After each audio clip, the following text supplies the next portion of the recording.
আজকের বিষয় ভারতের সম্পদ। ভারত আমাদের দেশ আর তার সম্পদ, এই সম্পর্কে আজকে আমাদের আলোচনার বিষয়। সম্পদ যাকে ইংরেজিতে বলে রিসোর্স,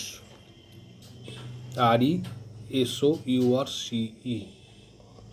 রিসোর্স শব্দটি ইংরেজিতে দুটি শব্দের মিলনে গঠিত হয়েছে। এক হচ্ছে রি, মানে বারবার বা বারংবার, এবং সোর্স, SOURCE, সোর্স শব্দটির অর্থ হচ্ছে উৎস। তাহলে রিসোর্স কথাটির এক কথায় বলবে যেসব উৎস মানুষের চাহিদা বারবার বা বারংবার পূরণ করে, তাহাই হলো সম্পদ। এরপর সম্পদের সাধারণ অর্থে আমরা সম্পদ বলতে বুঝি মূল্যবান কোনো কিছু জিনিস, যেমন টাকা পয়সা, সোনা দানা, জমি বাড়ি, অর্থাৎ ঐশ্বর্য বা ধন সম্পত্তিকে সম্পদ বলে।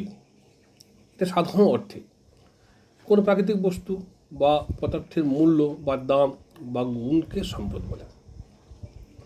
অর্থবিদ্যাতে সম্পদের অর্থ সেই সব উপাদান যার উপযোগিতা বা অভাবমোচনের ক্ষমতা আছে, যার বিপণন যোগ্যতা অর্থাৎ বিক্রয় মূল্য আছে, এবং যেটি সহজলভ্য নয় বা চাহিদার তুলনায় কম পাওয়া যায় বা অপ্রতুল। এটা অর্থবিদ্যার সম্পদের অর্থ। এরপরে আমাদের অর্থনৈতিক ভূগোলে সম্পদের বলতে সেই সমস্ত বস্তু বা অবস্তুকে বোঝায় যদি তাদের দুটো বিশেষ গুণ থাকে। দুটো বিশেষ গুণ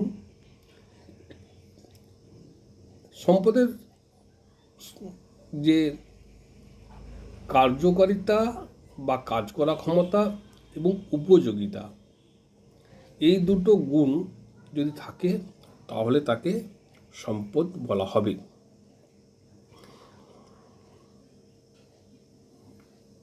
কার্যকারিতা, কাজ করার ক্ষমতা, উপযোগিতা হলো ওই বস্তুটা বা অবস্তুটার দ্বারা মানুষের অভাবমোচন বা চাহিদা পূরণের ক্ষমতা। সম্পদ কোনো বস্তু বা পদার্থ নয়, সম্পদ প্রকৃত অর্থে বস্তু নিরপেক্ষ। এখন সম্পদের সংজ্ঞা বিভিন্নভাবে বিভিন্ন দৃষ্টিকোণ থেকে বিভিন্ন জন দিয়েছেন। তাদের মধ্যে সবচেয়ে গুরুত্বপূর্ণ সংজ্ঞাটা বিখ্যাত জার্মান অর্থনীতিবিদ EW জিমারম্যান 1951 সালে দিয়েছিলেন তার বিখ্যাত গ্রন্থ ওয়ার্ল্ড রিসোর্সেস অ্যান্ড ইন্ডাস্ট্রিজ গ্রন্থে। তিনি বলেছিলেন যে সম্পদ কোনো বস্তু বা পদার্থকে বোঝায় না, তার মধ্যে যে সুপ্ত কার্যকারী ক্ষমতা, তাহাই সম্পদ, যা মানুষের অভাব মোচন করে, মানুষকে নির্দিষ্ট লক্ষ্য পূরণে সাহায্য করে এবং মানুষের চাহিদা মেটায়। মাটির নিচে সঞ্চিত সম্পদের বা সঞ্চিত খনিজ দ্রব্যের যতদিন না মানুষ ব্যবহার জানত, ততদিন তার সম্পদ ছিল না। কিন্তু যখন মানুষ তা উত্তোলন করে এবং শিল্প উৎপাদনে তাকে ব্যবহার করতে শেখে, তখনই তা সম্পদ রূপে গণ্য হয়। এটা EW জিমারম্যান তার সংজ্ঞাতে দিয়েছেন। এরপরে আর যে সমস্ত সম্পদের সংজ্ঞা আছে তাদের মধ্যে সর্বাধিক গুরুত্বপূর্ণ সংজ্ঞা 1992 সালে রিও ডি জেনেইরো বলে ব্রাজিলের একটা শহর, সেই শহরে যে সম্মেলন ঘটেছিল তার নাম হচ্ছে বসুন্ধরা সম্মেলন। সেই বসুন্ধরা সম্মেলনে বলেছেন বা সম্পদের সংজ্ঞা এটাই গৃহীত হয়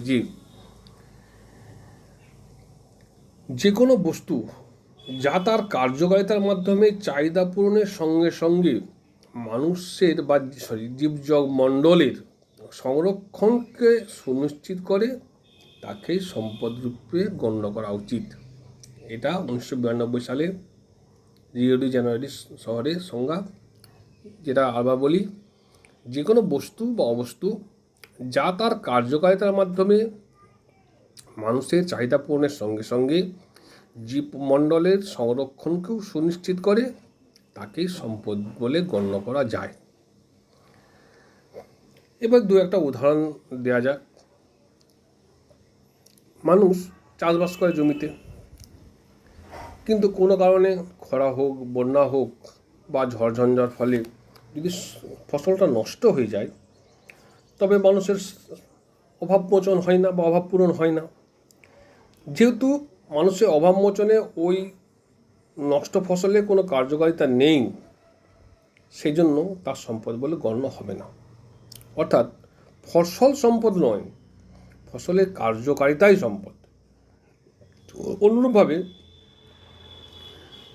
আমাদের পশ্চিম ভারতের গুজরাট রাজ্যের কালোল, আঙ্কেলেশ্বর, কাম্বে ওই যে উপসাগরীয় অঞ্চলে মাটির নিচে হাজার হাজার বছর ধরে খনিজ তেল সঞ্চিত আছে। স্বাধীনতার আগে কিন্তু ভারতের মানুষ ওই তেলের ব্যবহার জানতই না বা সন্ধানই পায়নি, তাই ভারতের জনগণের সেটা কোনো কাজে আসেনি। স্বাধীনতার পর ভারত সরকারের একটা সংস্থা আছে, তেল ও প্রাকৃতিক গ্যাস কমিশন, যাকে ওএনজিসি বলে, oil and natural gas commission. তার প্রচেষ্টায় গুজরাটের ওই সব স্থানে আবিষ্কৃত খনিজ তৈল উত্তোলন করা হয় এবং মানুষের নানান তার কাজে ব্যবহার করে। সঙ্গে সঙ্গে ওই তেলটা সম্পদে পরিণত হয়েছে। অর্থাৎ তেল সম্পদ নয়, তেলের কার্যকারিতাই সম্পদ। তবে এখানে একটা বিরাট গুরুত্বপূর্ণ বিষয়, যে কোনো সম্পদের প্রধান চালিকা শক্তি হচ্ছে মানুষ, এবং সেই কারণে সুশিক্ষিত, স্বাস্থ্যবান, দৃষ্টিসম্পন্ন জনসমষ্টি যে কোনো দেশের মূল্যবান সম্পদ হিসাবে পরিচিত। সুতরাং মানুষই হলো এক ধরনের সম্পদ যাকে মানব সম্পদ বলা হয়। মানুষই হলো এক ধরনের সম্পদ যাকে মানব সম্পদ বলা হয়।